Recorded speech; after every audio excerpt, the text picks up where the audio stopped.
Once upon a time, there was an emperor who loved new clothes. He had an obsession to get a hold of the most extravagant, the best clothes in the world. And everyone in the land knew this about the emperor.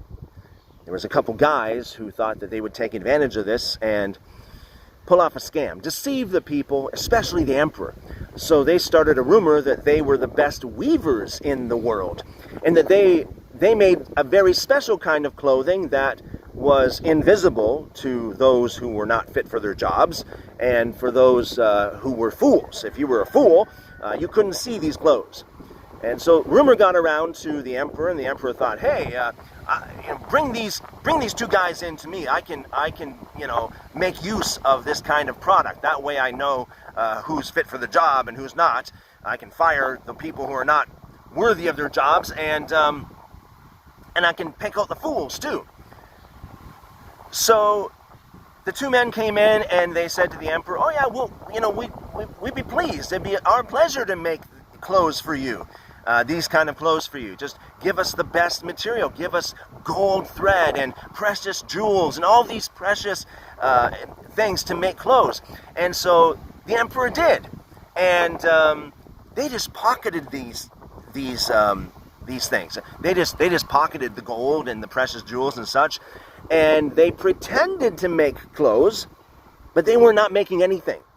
And so the emperor sent a few guys in from time to time to check on these weavers to see how they were doing, and everybody was too afraid to say that they couldn't see anything. They were not making any clothes because they were afraid to lose their job. They were afraid to be called fools. So finally, the emperor came in to be clothed with these new clothes, and the emperor thought, I don't see these clothes.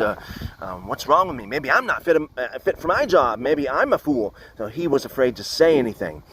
So they clothed him with these clothes, and he went out in the public, completely naked.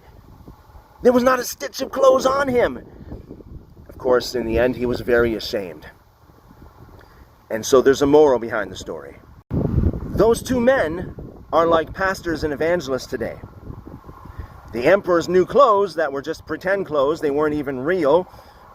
That's like the doctrine of the imputed righteousness of Christ. Think about it.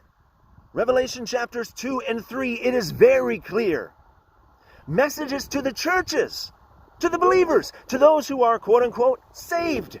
It's clear. God sees your sin. And if you do not repent, if you do not turn from your sin, God will judge you severely. No imputed righteousness of Christ there. Revelation 3:18, he said you are naked.